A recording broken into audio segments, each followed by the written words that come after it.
this day don't believe me. Even my friends don't mention anything paranormal around me. I've become obsessed with it. I've been called confused, a liar, but every time I tell somebody about it, I forget more and more. I don't know why. Maybe it was because I was only 8. I don't trust Disney anymore. It was Saturday afternoon.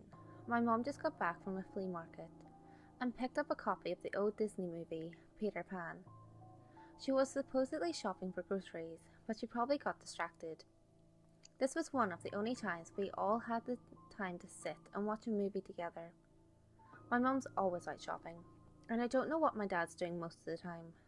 My brother, Trevor, was there too, but he was always on his phone, Facebooking or doing some other crap.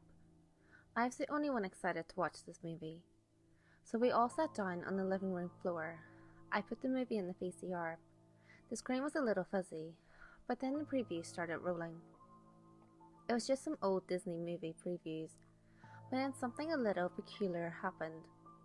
On the title screen, it had the roof of the house, like in the original movie, but Wendy, John, Peter and the dog were sleeping on the roof in the air, ignoring it. We played the movie. It was the same as it would have been, until it came to the part where Peter's shadow came into the room. When it landed on the floor of the room, Wendy looked at it, as she does in the movie. Then the camera started to pan out to the sky. Then the most terrifying thing happened.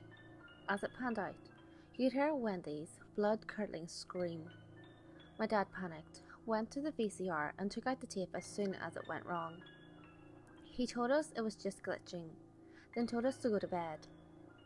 Trevor and I, scared shitless, slowly went to bed. I slept on the bottom bunk and he slept on the top. We both stayed up all night, too paranoid to go to sleep. By 3 hours after we laid down, Trevor was too tired to stay up, but I could not go to sleep.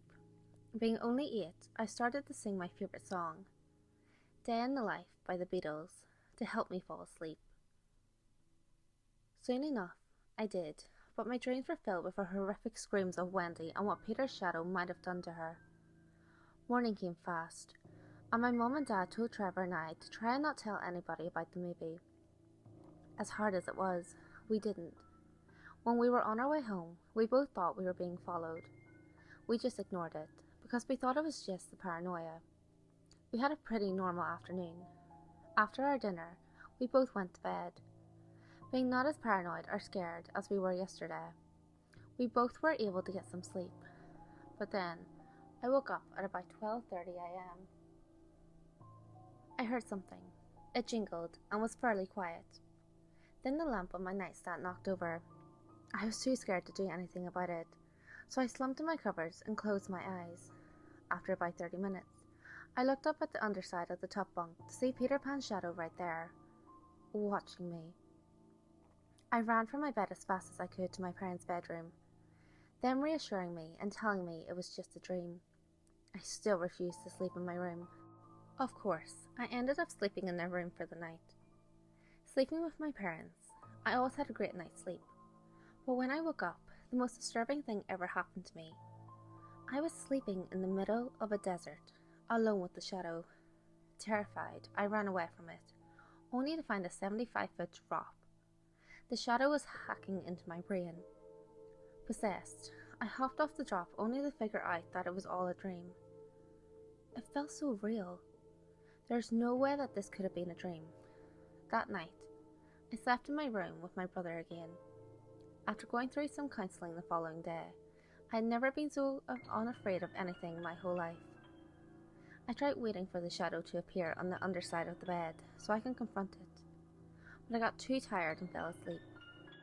Waking up in the middle of the night, for the same reason I did the night before, I looked to see the shadow watching me. I then reached out to where the knife of the shadow would be. I got a migraine and stopped. I looked at the head of the shadow and stared. Then, becoming conscious, I crawled into a ball under my covers. I started singing A Day in the Life to calm me and forget everything that had to do with this nightmare. Then I noticed I wasn't the one singing. Trevor started screaming, and I ran out of my bunk and turned on the light. Trevor crying, I looked at the underside of the top bunk to see a red piece of paper crumpled up into a ball. I opened it. 13.5/6 is what it said in curly letters.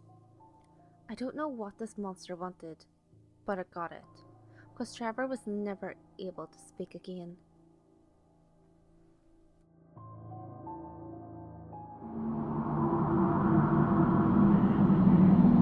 Hey guys, if you enjoyed this video, give it a thumbs up and share it with your friends. You can also leave a comment below. All feedback, good or otherwise, is always appreciated. If you have any creepy stories of your own, or have any topics that you would like me to cover, feel free to send them in via any of my social media. You can find all links to my social media in the description below. Until next time guys, make sure you lock your doors, stay safe, and I'll see you next video.